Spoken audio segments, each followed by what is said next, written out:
Karoline Leavitt stood tall beneath the glaring stage lights of Fox News Hannity, her deep blue suit catching the glow like polished steel.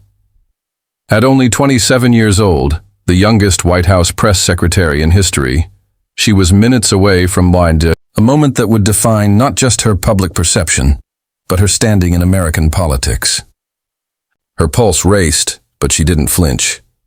Just moments earlier, legendary actor Robert De Niro had confidently taken the stage and unleashed a searing verbal assault, branding Donald Trump a national disaster and mocking Karoline as his Gen Z puppet. His accusations, direct, sharp, and dramatic, whipped the audience into a storm of noise. Cheers from the liberal audience collided with whistles from the conservative side, creating a battlefield atmosphere. But Karoline, her fingers tightening around the microphone, stared down the moment like a soldier walking into fire. She wasn't rattled. Armed with her Catholic faith, her unwavering loyalty to Trump, and years of rising through the political ranks, she wasn't just there to debate. She was there to dismantle De Niro's entire narrative. To the world, this may have seemed like a clash between an aging Hollywood icon and a rising political voice. But to Karoline, it was the moment to prove that youth wasn't weakness. It was strength. It wasn't just a debate. It was a declaration. As the cameras panned across the glittering set, the audience shifted uneasily. De Niro stood at center stage, wearing a jet-black designer suit, his posture relaxed yet commanding, exuding the same energy as the mafia characters he famously portrayed. Hannity introduced him with flair. "Ladies and gentlemen, the outspoken Hollywood legend, Robert De Niro." Applause from the liberal corner rippled through the room. De Niro stepped forward, taking the mic with theatrical ease, and launched his opening attack. "Donald Trump is the biggest disaster this country's ever seen. And Karoline Leavitt, the Gen Z kid reading his scripts, is just the latest puppet." Gasps, groans, and cheers erupted from both sides of the audience. He continued without pause, calling her clueless, inexperienced, and a danger to the American people. "She hasn't lived long enough to understand real issues," he said with a smirk, his New York accent biting through every syllable. "I've played gangsters. I've seen real corruption. Trump's the real gangster and she's his mouthpiece." Phones lifted, cameras rolled, every word designed to trend. But De Niro wasn't done. Stepping aside dramatically, he pointed directly into the camera. "She's the youngest press secretary? Cute. But what has she done except botch a classified conversation by accidentally inviting a journalist into a private chat? That's who's representing America now." Laughter exploded. Someone shouted, "Preach it, Bobby!"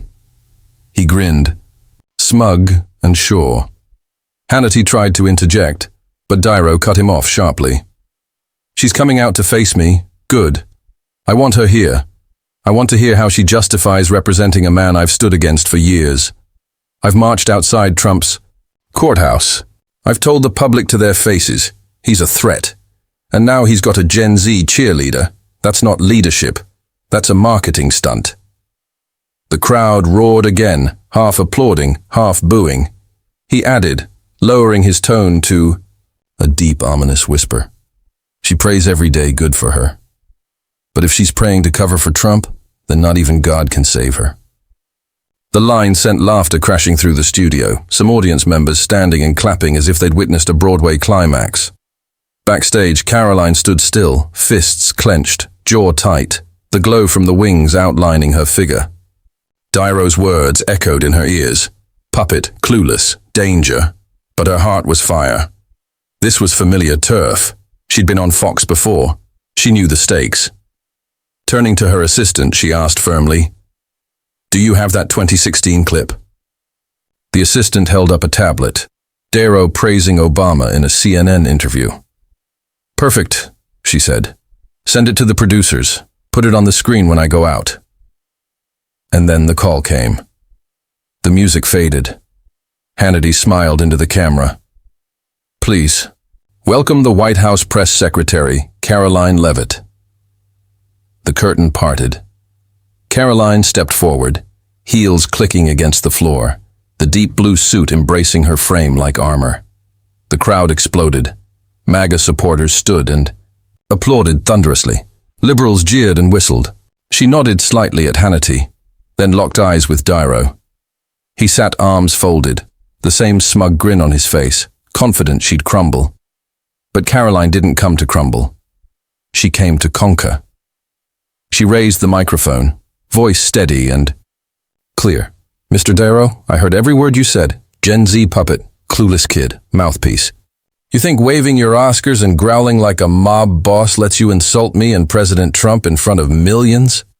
She paused. "You're wrong." The room held its breath. Dyro leaned back, eyebrow arched.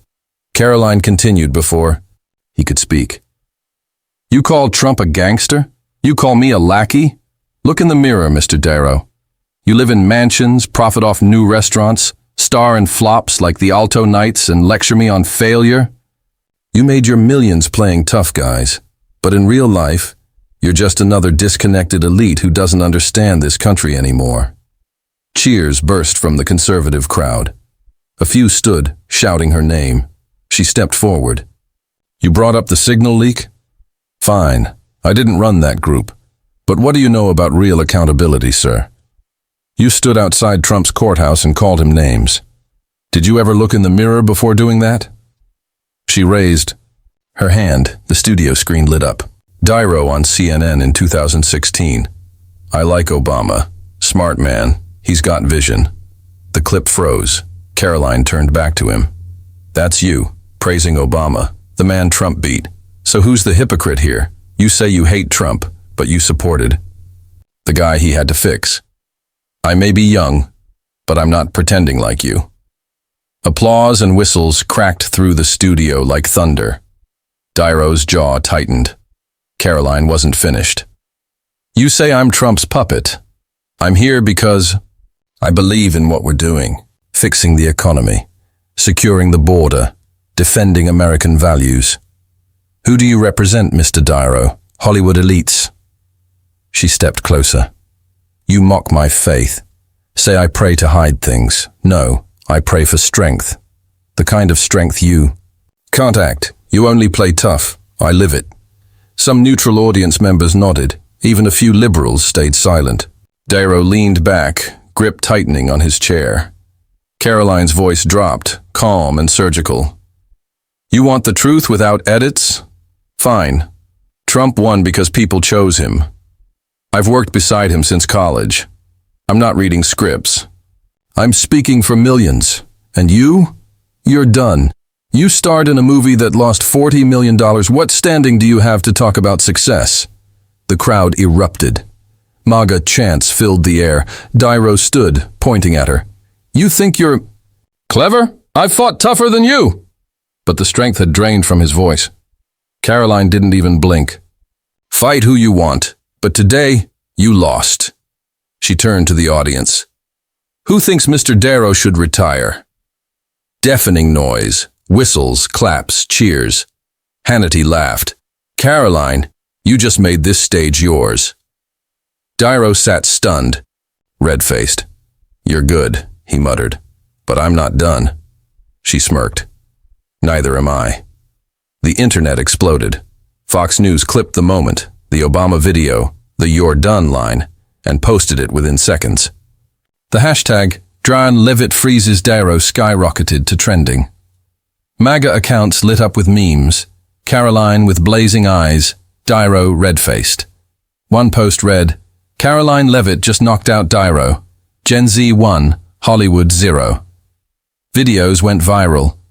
Memes rolled in. Even critics admitted, Darrow didn't expect this.